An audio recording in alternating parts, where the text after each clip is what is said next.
beginning. Hit it, boys.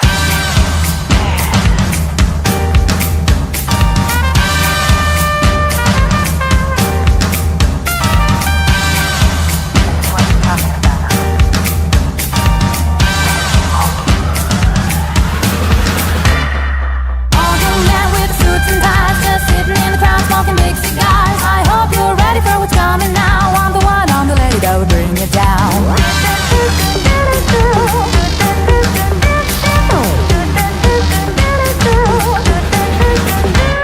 There's a joint on the corner where the big boys play, where the whiskey's running like the river, but they all never come for the booze and bass. I'm the one, I'm the lady that'll rock this place. That'll rock this place. That'll rock this place. Rock this place. Rock this place. Rock this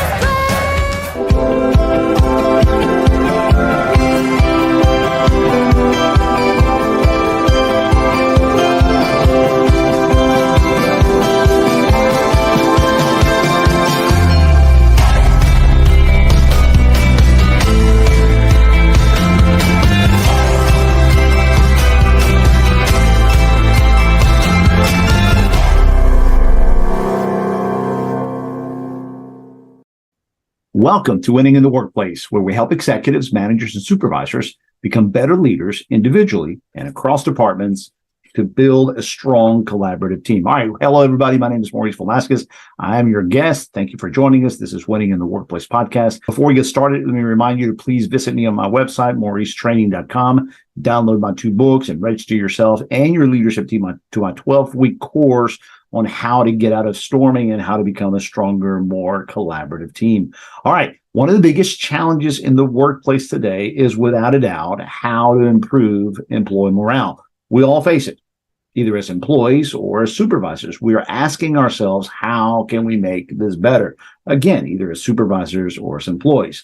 And we all have a responsibility to play with it. This is what we're going to dive in today. All right. But there's different levels of everyone's responsibilities. The managers have a responsibility, the supervisors have a responsibility, and the team members themselves. We all play a part on how to make this better. All right. In today's podcast and next week, we're going to address this first part of how the supervisors or managers are responsible and what is their role, what are the things that they're supposed to be doing. We're going to add a different layer to this, however. We're going to raise the stakes, or we're going to raise the ante a little bit. Let's make this a little more exciting. What we're going to do is we're going to address it this way: how to improve morale, how to improve employee morale without using money. That makes things a whole lot more difficult. All right. It makes things a whole lot more real. It's definitely more challenging, but it's crucial. It's incredibly important to address it like this, because most supervisors, managers, companies, organizations, nonprofits, everybody in corporate America, I'm sorry to say, well, most of us, we're all hiding behind money. We're all making money the issue, or at least the leading issue. All right. We're throwing money at it, and that does not work. Now, it has short-term band-aids, but long-term problems. See, right now, companies are throwing enormous amount of money to attract candidates because it's a candidate market, okay? And as you'll see from our discussion in our podcast today, like I said earlier, this is a short-term band-aid. It's a short-term solution, which is already becoming a long-term problem to those organizations that practice this. Throwing money is not the answer. It's never been the answer, but it's an easy solution. So if you really want to improve employee morale and create short-term gains, long-term solutions, and actually build a thriving workforce, you have to address it from this angle of telling yourself, how can we do this without money? And then you layer money on top of that for the team members that step up to the occasion and help you jump into the things we're going to talk about and use it as a reward. You use it as performance. You use it as incentives. You use it as thank yous. You use it as bonuses, but you don't throw money at it up front. All right. So don't worry. I didn't let the cat out of the bag. Let's get started. A couple of weeks ago, I had a meeting with a group of 12 managers where we talked about this. We dove into it. We had a great discussion and we recorded it. We looked at a bunch of slides and diagrams. So come on, join us. Let's dive in. The conversation is already starting, so let's get into it. Whenever we talk about improving employee morale, I love how you guys went even one step further and said, without money. Definitely let's talk about it in those terms, because I really think that is where it starts. Improving morale has to be done without the concept of money being in the equation up front. It is part of the equation, but it's not the driving force. What I want to point to you is to these two books. First one is First Break All the Rules, written by Marcus Buckingham. Game changing, industry changing. It's one of those books where it gets quoted a lot, and yet the title hasn't gone viral. But if you look at Inc. magazine, Forbes, they refer back to this study. And this book came out in the late 90s, so it's had a lot of stability. Even up to about 3 weeks ago, I got another one. It said, how to improve, and you read it, there they are, there it is. I mean, it's incredible what they did. So if you see the cover of it, it's based on an interview by Gallup organization of over 80,000 managers in over 400 companies, the largest study of its kind ever undertaken. So Jim Clifton and Jim Harder, again, from the Gallup organization, in 2018-19, they published this book called It's the Manager. I love the title. And in one of the appendices, they list out the study from Marcus Buckingham's book, saying this is still valid. These are the guys that dictate, that influence the industry of employee development. There's no better and bigger organization than the Gallup organization. They're the leaders of workforce development. Marcus Buckingham says if you're losing good people, look to the immediate supervisor. More than any other single reason is the reason people stay and thrive in an organization. And he or she is the reason why they quit, taking their knowledge, contacts, and experience with them, often straight to the competition. So when I first came to this organization that I told you about in 2003, what was the turnover rate? I told you it was somewhere between what? Let's just say 60%. That's high. Okay. So then I asked, in the last 5 years, where have you been losing most people? HR didn't have an answer. No one was tracking it. I'm tracking to where? Where does it land on the org chart? So why is HOMA losing 12 employees in the last 5 years? What's going on? You see, but no one's asking that question. So my assumption is, what's wrong with that manager at that branch office? And everybody told me, nothing. She's fantastic. I'm like, okay. What are sales like? Some of the best. I looked at all the sales. Sure enough, by company standards, extremely well. No. Listen. I met the lady, and I can see why everybody felt she was wonderful, because she really was a very well-rounded individual, professionally, skill set, knew how to develop her office. But yet she's got 5 seats in that office, but one of them keeps churning over. They loved her. All the other 4 loved her. So I spent a whole weekend with them. That 5th seat is the one that was constantly turning over. It was a female industry. I mean, 9 out of 10 of the employees were female, so that wasn't the issue. Black, white, that wasn't the issue either.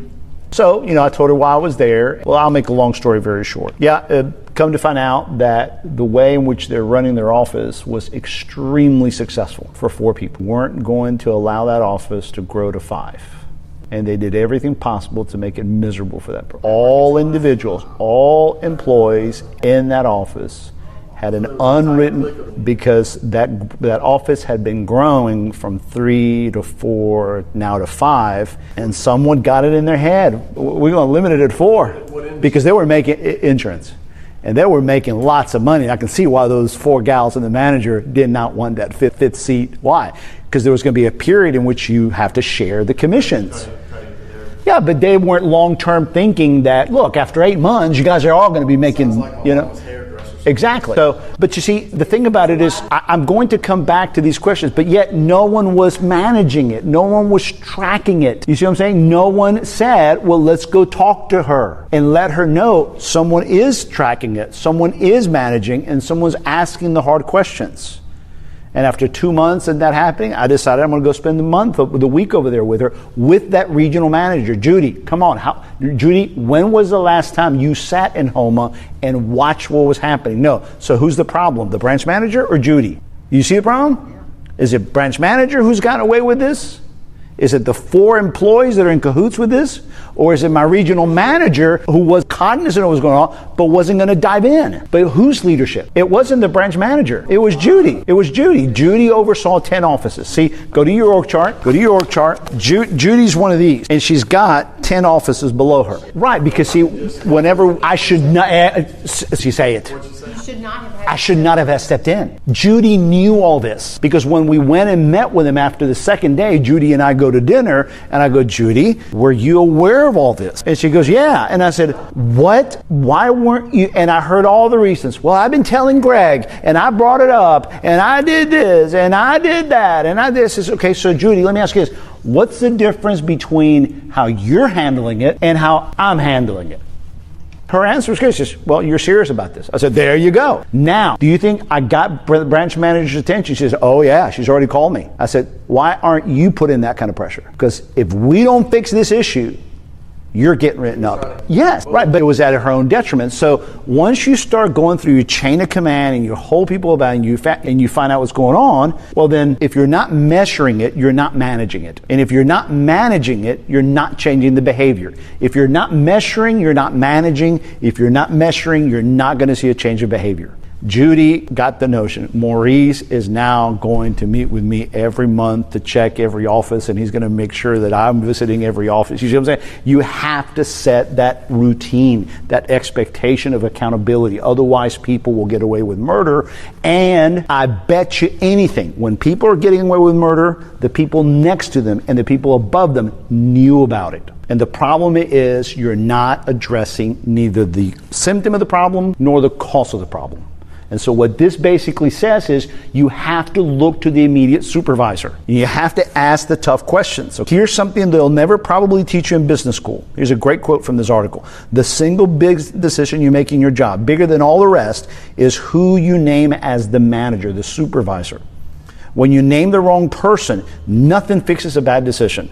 Not compensation, not benefits, nothing. And then we throw money at it thinking, no, the only way you fix morale is having a good supervisor managing the team. There's no replacement. People get hired in companies because of the company. They stay in the company because of their immediate supervisor and the relationships they have with their peers. Make sense? Nobody ever quits the company because of the company. If I was working for Julio, oh, I hate working for Julio. Julio, if you could say, Julio, wait, and you're one at the front liners, it wasn't Julio. It was who? It was that supervisor that Julio put over you. Okay, so you have, in order to deal with this issue of morale, you have to look at the root cause. And what is the management style and what is the focus of every one of those supervisors? And are they focusing on the right thing? So, truth be told, here it is, y'all. There it is. There's your 12 elements. And none of them have to do with money. Let's take a look at these. And I see you guys taking pictures. I cannot tell you how every time somebody picks up the phone and takes a picture, I mean, my ego just flies through the roof. I'm like, they like that slide. Here, you want me to write next to Thank you very much. Okay, I appreciate that. Also in your list. That's right. It's also in there. That's right. And I can get you guys the PowerPoint too. Okay, I have no problem with that. All right. That's right. All right. Because I want you guys to be able to use this. Put your logo on this here. Boom, boom, and just give me some credit. Okay. All right. So all of these fall into 3 or 4 areas: communications, training, accountability, and support. Communication, training, accountability, and support. Let's take a look at these. Before we look at all of these, there's a reason why the middle one is in the middle.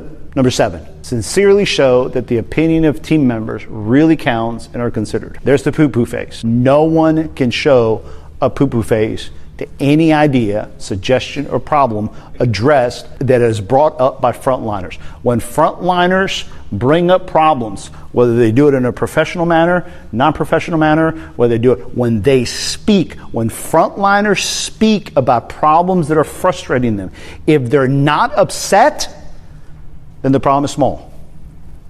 If the problem is big and they're unprofessional the way they talk to you about it, you better pay attention to it. That's their warning sign to let you know that problem is creating a hole. And if your ego gets in the way of, oh, they didn't talk to me the right way, oh, they didn't do this, no, then you're allowing your ego to be more important, because when frontliners tell you the problems that are happening in the front lines, they are saving your company. Yeah, but you see how we need to turn the conversation around? So let's take a look at these. Communicate expectations to your team. That's so easily said and done. But when I have a group of 7 team members and I say, okay, let's say all of you are frontliners, you guys all report to the same boss, and I come in, I coach you, and I've asked your boss to leave the room. And I go, so James, let me ask you, do you feel that your expectations, your goal, what's expected of you is clear? Sure. You would say, role play with me for a second. Say, yeah, sure. What are the top 3 things that you're being measured with by the end of each month? And that's usually what I get right there. What are the 3 things? What are the 3 things that you know you're being measured by to determine your performance each month? You think most frontliners would be able to answer that question? What are the 3 things that your boss holds you accountable on a monthly basis to determine your progress? Do you know what those are? Yeah? What number, what does that mean? How many are expected? What's the minimum number of performance? Okay, so expectations aren't clear. So you would say it's anywhere between 85 and 95? Is that the range that you're being held accountable to? So what am I looking for, y'all? Clarity or vagueness? Clarity or vagueness? Absolute concrete. It's always unspoken. It can't be. It can't be. This is why morale breaks down. And when I sit with frontliners, I ask those questions, and it's clear within 5 minutes. No one knows how they're being held accountable. But somehow they know they've got to be held accountable to something, but yet it's not clear. That right there is the number one way to piss people out of the building. Sorry for my French. It's the best way to encourage people to leave your building, for their morale to just disappear. Why? Because every day I wake up and I don't know what I'm going to be held accountable, but I just know it's coming. It's loose, it's goosey, and I'm being managed by mood, by personality, and by frustration. I'm not being managed by numbers, by consistency, by predictability. I don't know when I'm winning. I don't know when I'm losing. I don't know what to do about it. All I just know is I got to look at the face of my manager and, oh, she's in a good mood today. Oh, she's in a bad mood today. Oh, that went bad. Oh, so that's what I got to fix. But then 3 days later, oh, this goes bad. So that's what I got to go fix. And we're being managed randomly. Just fix that problem, and what happens to the morale in your company? Okay, see that's number 9. Gotcha. Ensure that every team member is committed to quality work. If 3 of your employees know 2 other employees are getting away with stuff, you just shot everything to pieces. Consistency.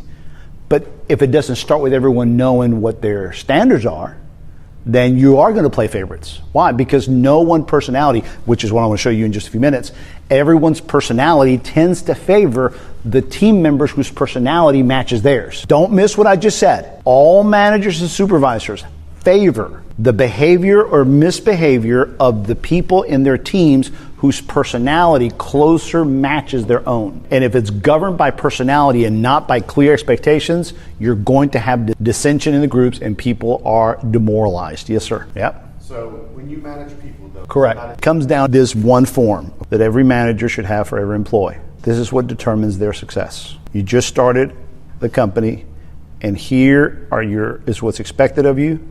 And watch. Right here, you're still going to be learning. Right here, you're probably going to still be learning. By this time, I expect you to be at a yellow. By this time, I expect you to be at a yellow. Right here, you should be getting to be this good. And then right here, I'm going to be this good. And then from here on out, you should never drop back to yellow. Yeah. As soon as they start, they're going to say, well, poor. Yeah. So I'm terrible at my job. You probably are. For what I expect. But where are you in the process? Okay, see, for example, watch right here. So right here, you are at a 1, but that's okay. I don't expect you to be at a yellow until about 3 weeks after we've trained you. But if right here you're still at a 1, we got problems. Absolutely.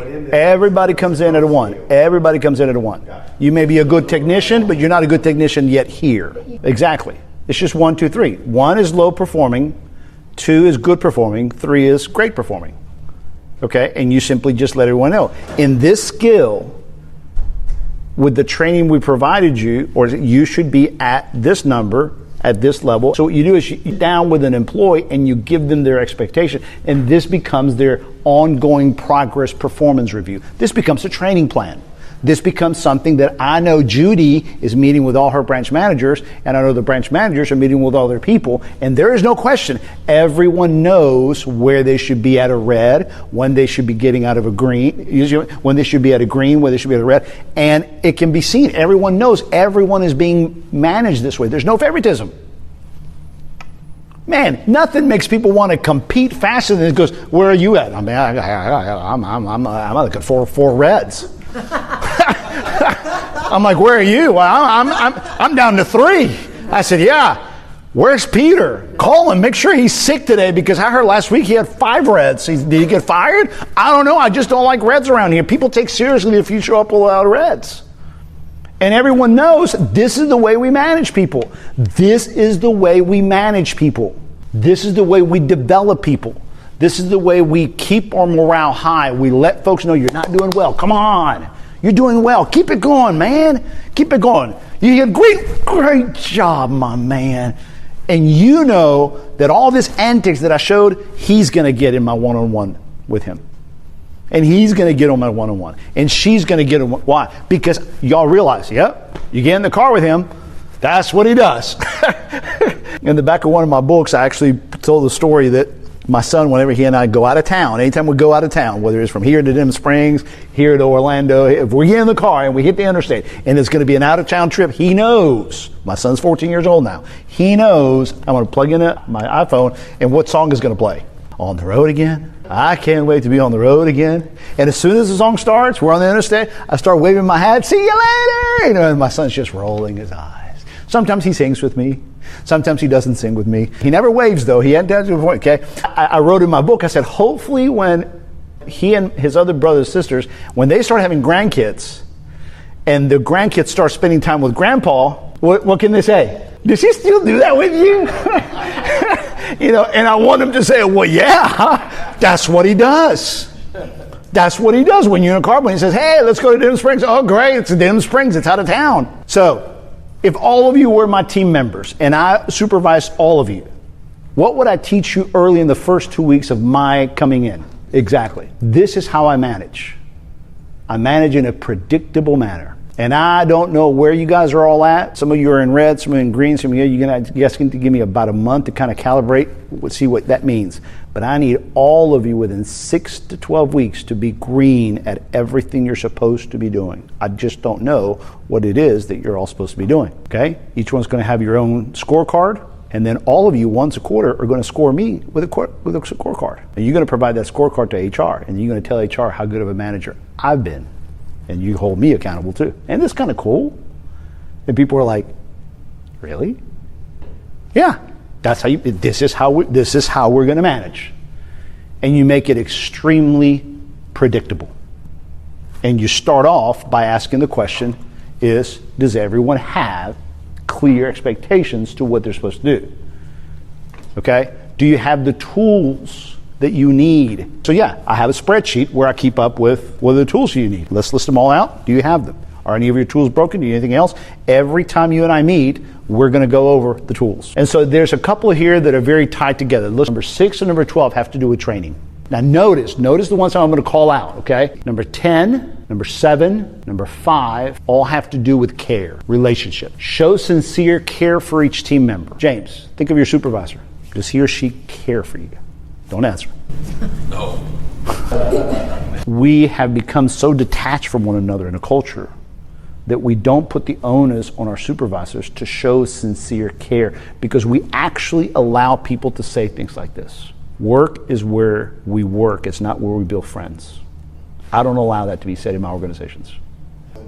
Absolutely. There's nothing like them knowing that you sincerely, at a very human level, care for them. Early on in my career, the folks that taught me a lot of this, one of them made the emphasis is that people don't work for companies. People work for people. People work for you. If they love you and trust you and know that you care and that you love them, they will jump out of a building for you and then ask if you're going to provide a parachute without money. When I said, that's right, when I said the middle one and you said number 8, I said no, number 7. I mean, look how close they are. They're right in the middle. Most companies have their mission, vision, values splattered somewhere in the company. But if, let's say your company has 17 employees, I usually ask these questions to employees. And one of them is what's your mission, vision, value? How many of those employees do you think know it? They know where it is. And they know kind of what it says. There's a company in town in which they just build the building, and the second floor, the stairs going up, they have the mission, vision, values written in the stairs. You got to see it. And when you get to the elevator, they have it right there. When they got to the lobby, it's right there. And in their Monday morning huddles, and now they have lots of offices around the country. It's a long huddle now. At the end of their huddles, the executives basically say, all right, guys, what are we about? Something like that. And they all say the mission, vision, value together. Okay, it's got to be. If they don't understand number 8, why are we here? Throwing them an extra 20 cents is not going to do it. All right, so now let's move on to the next point. I did a video a couple years ago. I used movie clips for a lot of my training, and in this particular video, it's about 3.5 minutes. I want to show it to you. I took from the movie Saving Private Ryan about a key discipline, a key habit that managers do and don't do correctly that oftentimes impacts employee morale. So let's watch this, and then let's comment and discuss it on the back end. Well, you know how difficult it is when you don't agree with the decisions that are being made and your team starts complaining and you agree with them, but you know you shouldn't complain. What do you do with this? How do you handle this? In the movie Saving Private Ryan, the Tom Hanks character shows us how to deal with the pressure of complaining or not complaining, how to address the complaining, how to teach your team members how to complain, and then where do I complain? The team members love to get their leaders to complain with them. They want the boss to disagree with them. But the trap of that is that the boss doesn't realize, and they don't realize that when the boss agrees with their disagreement, they all lose respect for him. Because at the end of the day, I know the boss doesn't agree with this. And so you see them walking through the woods and they're questioning the validity of the mission. You want to explain the math of this to me? I mean, where's the sense of risking the lives of the 8 of us to save one guy? And then he answers them like we hope that every team leader would answer them. We all have orders and we have to follow them. That supersedes everything, including your mother's. Yes, sir. Thank you, sir. And then they challenge him. Hey, so, Captain, what about you? I mean, you don't gripe at all? I don't gripe to you, Ryben. I complain, but I don't complain to you. And that's when they realize, okay, he is not behaving like one of us, and they want to pull him into that. And he does not, the entire movie, he does everything possible, and he's very successful at not getting dragged into that. And he explains it to him, says, I'm a captain. There's a chain of command. Gripes go up, not down, always up. You gripe to me, I gripe to my superior officer, so on, so on. You complain to me, I complain up, they complain up. It's a chain of command. They keep challenging, okay, but now what if you weren't the leader? What'd you say then? Well, in that case, I say this is an excellent mission, sir, with an extremely valuable objective, sir. Worthy of my best efforts, sir. Moreover, I feel heartfelt sorrow for the mother of Private James Ryan. I'm willing to lay down my life and the lives of my men, especially you, Ryben, to ease her suffering. That is what makes people want to follow a person like that. He's good. I love him. When do you disagree? Look for the scenes in which it's him and his captain by themselves in those conversations. That's when they disagree with the mission to each other. This Ryan better be worth it. The truth is, I wouldn't trade 10 Ryans for one Vecchio or one Caparzo. When the managers complain in front of their teams, it guts the whole process. And they do that over and over and over again. They're basically creating their own disrespect. So don't give up. Don't sabotage your leadership. Don't complain to the team. Complain to other managers and make sure you're all moving to the complaining upward. That's the essence of leadership. Listen to this. He's good. I love him. I've already mentioned one of the things that I don't allow to be said in my organizations. So I'm gonna push the envelope a little more and say and mention another one. Is you don't have to like me. You just have to respect me. Okay, I don't allow that one to be said. No, I go one step further. You have to earn their love. Great leadership produces that. I love them. People will not go the extra mile for someone they do not care for. They do not deeply, deeply respect. And that respect is not this artificial, I don't have to be liked, I just have to be respected. No. That respect doesn't buy me any loyalty. That respect is simply, I'm just saying yes to the suit. The type of like that produces the respect, that produces loyalty, that produces overperformance is wrapped up around this issue of care. You want to call it love, you want to call it care, it doesn't matter. We've removed so much the human element between the supervisors and the frontliners that loyalty is not there anymore. So we have to develop those supervisors. You want to destroy a culture? You want to demoralize? Yes, ignore these 12 items. I mean, you guys know, take these. But if there's two things that I could have you write somewhere on the page around, okay, is above everything else, your supervisors cannot be complaining to the team. And I guarantee you, if you have high turnover and your morale is low, is because your supervisors and your managers are being heard, complaining about the organization, complaining to each other, and it doesn't matter who's in the room, and they are demoralizing the people. And that's why in the video I said the whole process gets shot. And number two, that's a byproduct that they're not fixing problems. I love these 12. Like if I had a 20-second elevator speech and you and I, Susie, see each other in the elevator, goes, what are the 12? And I'm going to go, I don't have time to give you the 12. Let me just give you the top two concepts. No complaining down. And number two, find all the problems and go fix all the low-hanging fruit problems now. And then go to the top problems that everyone knows are an issue.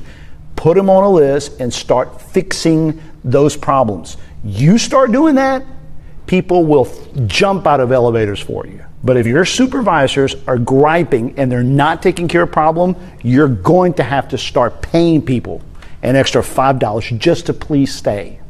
So yeah, what I'm right now training a lot of companies is you want to attract talent? Stop putting a billboard that says, I got $6,000 signing bonus. Put this one out there. At our company, we listen to your problems, we listen to your issues, and we fix anything that does not give you a good work environment. Put that out there. Watch how many people go, what? How about this one? We show you care beyond what you get anywhere else. Come work with us. We don't complain around each other. What? That's what people want. Make these promises. But you better deliver it. You better deliver it. So if you want to start that campaign for recruiting, who do you need to go talk to? Your recruiters or your supervisors?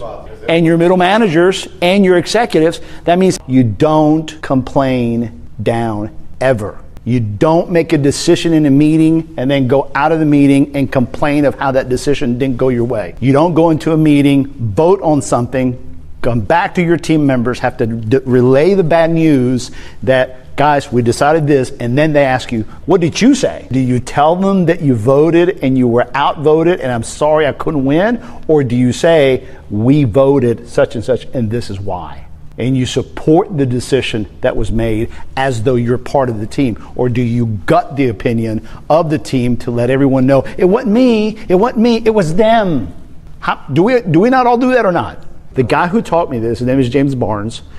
He taught me that we were working for a company locally, 8th floor, and one time he saw me and said, hey Mo, I got to talk to you. He says, what were you and Randy talking about in the parking lot?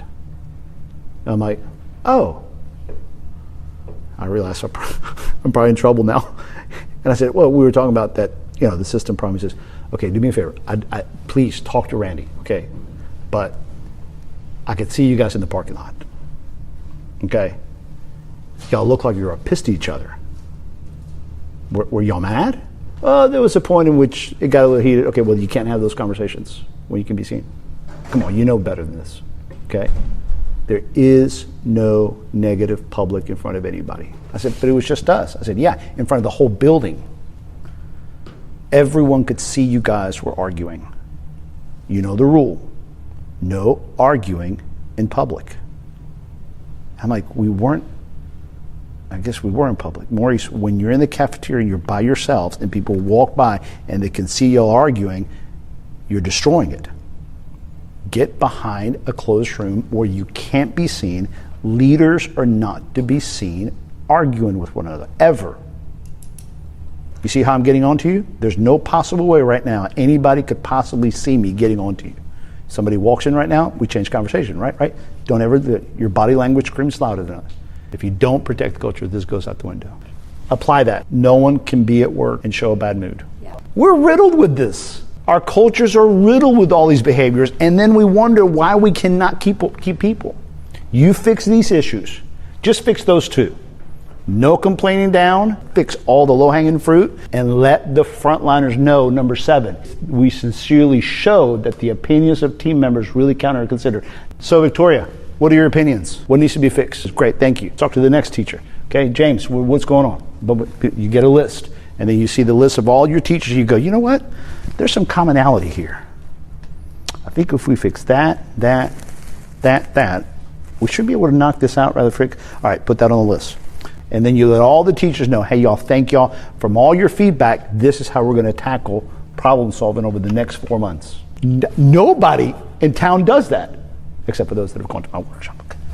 But you really show that you care in such a way that they all of a sudden realize what's going on. And then from experience, I can tell you, 6 months of that, 8 months of that, folks will not be asking or worried whether they're getting paid $3 more here, $20 more over here. It just, why? Because now they have a culture that they have control over. All right, so let me give you guys a tool to use to help. Once a quarter, do this. Turn that into a management evaluation.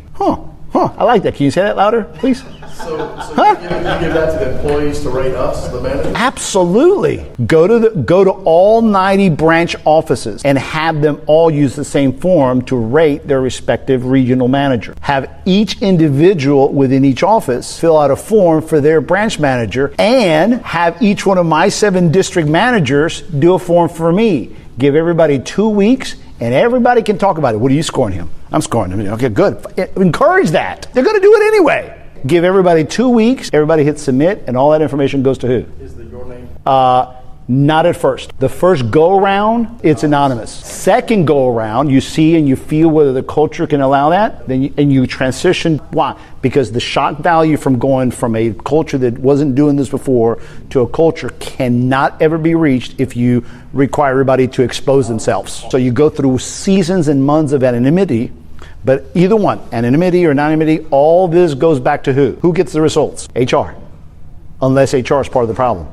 Assuming HR is not a part of the problem. If HR is part of the problem, then you have to, I hate to be self-serving, you have to go to an outside firm to pull this report and give a report to the executives in HR. What's HR do? And then you show it to you show it to each team within a month of having this. Well, preferably, hopefully, the executives will empower HR to act on it. For those organizations that don't have a good HR, I had a clinic that I was coaching 2 different departments, clinic and lab, and they hated each other. Long story short, started getting better. And when we got to this part, both of them said, we'll take it upon ourselves. Why don't your employees send me their feedback about you, and my employees send me their information about you? These 2 managers, they didn't have to go ask for permission. They simply agreed. We trust the process. We're now trusting each other. Get the feedback to come up, but go across. We get the feedback and we sit with one another and say, this is what your people are saying about you.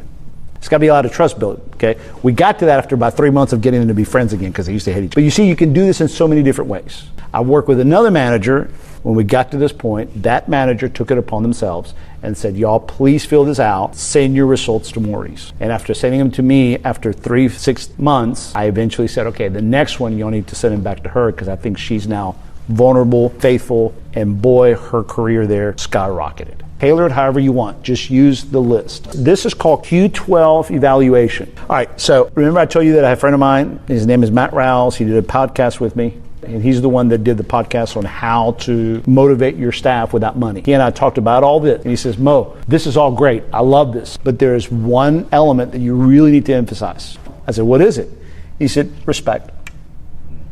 Your supervisors have to respect their people more than they respect him. And that is very difficult to achieve. That's the one that holds everything together. And I would agree. So basically, it would be this. Here's the 1, respect. Then here's the 2, no complaining. And then 6 problems. And then the 12. Do this right here. Show your people that this is how you develop your culture. I have 12 habits based on 2 disciplines and 1 foundation. And speak that language. 12 habits of what I will make sure that I am a good manager. Holds me accountable. Number 2 disciplines that give this structure. I don't complain to you guys, and you guys will never hear me complain. And just like I don't complain to you guys, I don't want any of you to ever complain to our clients. In this case, you don't complain to parents, you don't complain to students. You can complain to each other and then bring the problems up. And at the end of the day, show more respect to you guys than what you guys ever felt from a manager. You say those things as a manager. You teach your managers, your supervisors, to talk this language. It expresses unity. It expresses long-termness. You're basically asking them this question: where else are you going to find this? They know they're not going to find this anywhere else. So therefore, the grass is not greener on the other side. Say it humbly, because you're going to fail miserably. So you better not have a haughty attitude about, oh, you're not going to find this anywhere else. Yes, I will. You're a jerk. So before you can tout that you're no longer a person of moodiness and anger, you better have given me 12 months of calmness. Prove it. Prove it. Say it. Promote it. Say it. And guys, it is my responsibility to prove to you that for the next 12 months, I'm going to suck at this. But this is where I'm going. And this is what I'm going to be. I'm going to be a better person, a better leader, because I know that you guys are doing everything possible not to be here. And I want to give you a reason to be here. Because every day you guys go home and frustrated and tell your spouses and your loved ones why we don't listen. I want to turn that around. Give me 12 months to turn this around. Every month you guys will see a difference. Now, when you get to 12 months, then you start saying stuff like, do you think we're going to find this anywhere else? And you can do it humbly, joyfully. When I teach this to religious groups, to church, forgive me, I'm going to use a religious example. Is that okay? Yeah. Okay. There was a scene in which Christ was losing a lot of people, and they were all leaving. They didn't like what he said. And one of the apostles said to Jesus, everyone's leaving. What did he say? You can go too. You can go too. And Peter said, but Lord, where would we go? You have the words of eternal life. Okay, we're not Christ. We're not saviors. But if you build a garden, an environment where they can flourish, they will know there's no greener grass on the other side. Why? Because I will not leave Maurice. Right now, my wife and I, ever since my son was third grade, we have been chasing a band instructor, all right, at St. Michael's. Anybody knows him? I'm sorry, Mr. James, I hadn't met you. And we always ask him, so what's the plan? So he tells us his 2-year plan is just fine. So what are we doing? My son knows, and he knows. He's following Doc around. If Doc says you have to be at band practice every morning at 6:50, what do you think my son is doing at 6:10? And what is he telling his dad? Hurry up, Dad. Hurry up, Dad. Doc said, Doc said, Doc said, Doc said. And at dinner table, guess what Doc said? And it's like, man, he's like the third parent. He's got my son's attention. My son is following Doc like he is more than his dad. Is that good or is that bad? It's very healthy. So who's now following Dad? Who's now following Doc? Mom is. Mom starts quoting Doc. And I'm like, okay. So I meet this Doc guy, and I'm like, I'll follow Doc. I believe in Doc. And then I went and watched him, how he runs his classes, how he runs this. And it's like, I see what this guy's doing. He is capturing their heart. He's organized. He cares about it. He's consistent. He's predictable. He's funny. He's strict. He is very clear on how he runs things. And he has a level of commitment unseen by many teachers. And I understand, it's like, wow, this can be done. What we need to do is we need to start asking that of every single frontline supervisor. And we need to start asking that of every single middle manager. And we need to start asking that of every peer at our level. And then we have to start asking that of all the executives and board members and say, we've got to be that at that level. And if they don't see it in us, they're going to want to jump. And we don't have enough money. Back to the recruiting. There is not enough money that's keeping people in place. So you now know what people are doing? They're taking that $6,000 bonus. They stay the 4 months, and then what do? They go get another $10,000 bonus. They're not stupid. And I know of people that have gotten over $30,000 in signing bonus within a 12-week period with 3 different jobs. That's how ridiculous it is. Because when they walk in, they realize it's not ready here, so everybody's playing the system. So we all think we can just throw money at it, and that's the mistake we have right now. We don't have good people that just throw money at them, but we're not doing the necessary things to capture their hearts, their attention, and it comes down to these 12 principles. All right, everybody say this back to me again. Susie, start us off. Yes. The foundation is? Respect. James, foundation? Respect. All right, the 2 disciplines. No complaining, fix problems. All right, everybody, from the top together. Foundation. Okay, the 2 disciplines and the everyday 12 habits. You guys are a team of 12. What if we had all your frontliners here and they learn this? And then they're in charge to go show it to their people below them. Wow. What could you do in 60 days just by teaching them this? I love the fact that putting it in our perspective and teaching this to teachers who are teaching our youth.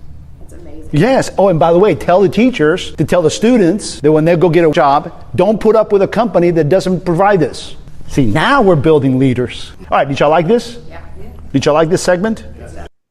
All right. So that was 80% of the conversation. Our next podcast, we're going to finish the rest of it and bring it all home.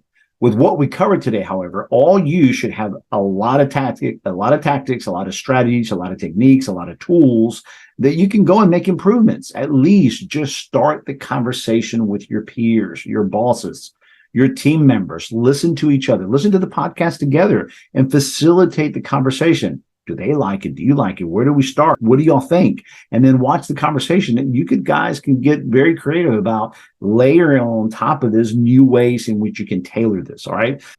Don't force it, but pace yourself. Start with something and even include your HR department into the discussion, but make movement. All right. We'll finish it off next week. Sorry. So on next week's podcast, we're going to bring it home and you'll have the whole enchilada, the whole package of how to help supervisors and managers do this. All right. The week after that, then we'll tackle the ways in which team members can help improve morale and their roles in it. Okay. All right. So thank you for joining me today. Remember my podcast is every Friday at 8:15 Central. If you want to be a guest on the show, go to my podcast page. It is winningintheworkplacepodcast.com. Winningintheworkplacepodcast.com. Fill out the guest form. I'd love to have you on the show. The page is here, is at the bottom. All right. And remember, to finish us off, at the core of leadership is leaders and managers showing a unified front in front of the entire organization, not disagreeing with one another, not complaining, not talking behind each other's back, not saying 5 different things after decisions have been made, is being on the same page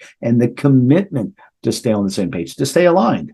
Okay. To speak a united message and do not break rank. It's called being a cohesive, collaborative team. That level of alignment is the difference. It is your competitive edge. It's also, if you don't have that, it's what's eating you up. It's what's slowing you down, and it's what's called storming. We all have to get out of storming, but by aligning well is how you and your teams can win in the workplace. Thank you for joining me. See you next week.